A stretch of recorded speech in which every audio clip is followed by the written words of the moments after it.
ఎక్కడ దాక్కున్నా ఇంద్రుడు వచ్చి హోమకుండంలో పడుగాక అని మంత్రుల చేత హోమం అంతా జరుగుతూ ఉన్నది. ఇంద్రుడు తన సింహాసనాన్ని గట్టిగా చుట్టిపట్టుకున్నాడు. చుట్టిపట్టుకుంటే ఈ విషయాన్ని గమనించాడండి బ్రహ్మదేవుడు.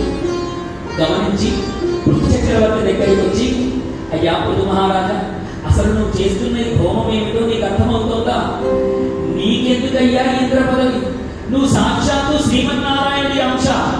ఆ విషయం మర్చిపోయావా ఏమిటి?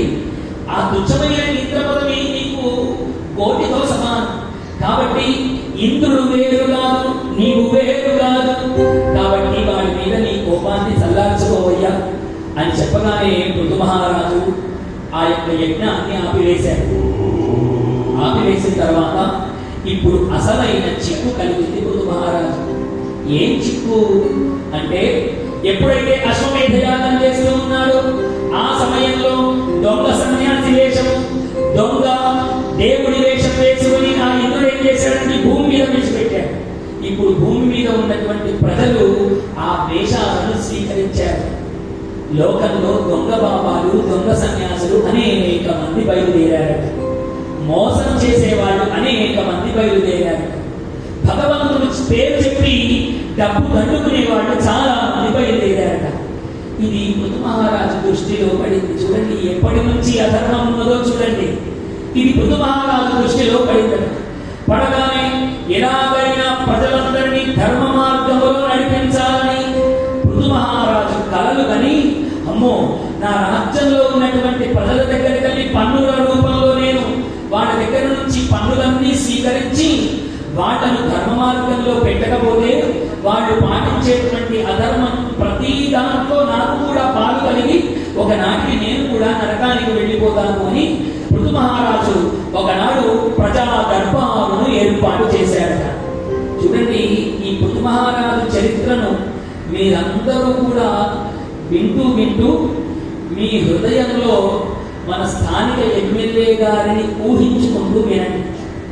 ఆయన ఎంత ధర్మాత్ముడో పృథు మహారాజు చరిత్ర ఎంత అద్భుతంగా ఉంటుంది అంటే, రాజో ధర్మ, రాజు ఎప్పుడైతే ధర్మమును పాటిస్తాడో ప్రజలందరూ ధర్మం పాటించేటట్టుగా తను ముందు వరుసలో ఉంటాడు. గత 2 రోజులుగా మనం చూసాం, ఆయన ఇసుమంతైనా కదలకుండా అద్భుతంగా ఇక్కడ భాగవతాన్ని విన్నారు. ఆయన యొక్క విధులలో భాగంగా ప్రజా పరిపాలన కూడా చేయాలి. కాబట్టి ఆయన ప్రజా పరిపాలనకు వెళ్ళిన ఈ భాగవతంలో ఉన్న ప్రతి అక్షరం యొక్క పుణ్యాన్ని ఆయన పొందగలుగుతాడు. ఆయన మనస్సంతా ఇక్కడ వినాలనే ఉంటుంది. ఎందుకు అంటే, రాజా ధార్మికో భవతి, రాజు ఎప్పుడైతే ధార్మికుడై ఉంటాడో ఎన్ని పనులున్నా భగవంతుడే ముఖ్యమని అనుకుంటాడు. అదేదో సినిమాలో చెప్పినట్టు, ఎక్కడ నెగ్గాలో కాదు ఎక్కడ తగ్గాలో తెలిసిన వాడే గొప్పవాడు అంటారు కదా. ఎక్కడ నెగ్గాలో కూడా తెలిసినటువంటి వారు మన ఎమ్మెల్యే గారు. ఏ ఊళ్ళోనైతే తనకు మొట్టమొదలు విజయము ప్రాప్తించలేదో అదే ఊళ్ళో విజయాన్ని పొందారు. ఎక్కడ నెగ్గాలో తెలిసిన వారు, నెగ్గిన తర్వాత ఎవరి దగ్గర తగ్గాలో కూడా తెలిసేవారు. అందుకని అన్ని పనులను పక్కన పెట్టి ఆయన ఎన్ని గంటలైనా కదలక మెదలక సామాన్యుని వలె ఇక్కడ ఆయన అద్భుతమైనటువంటి సమయాన్ని ఇచ్చాడు.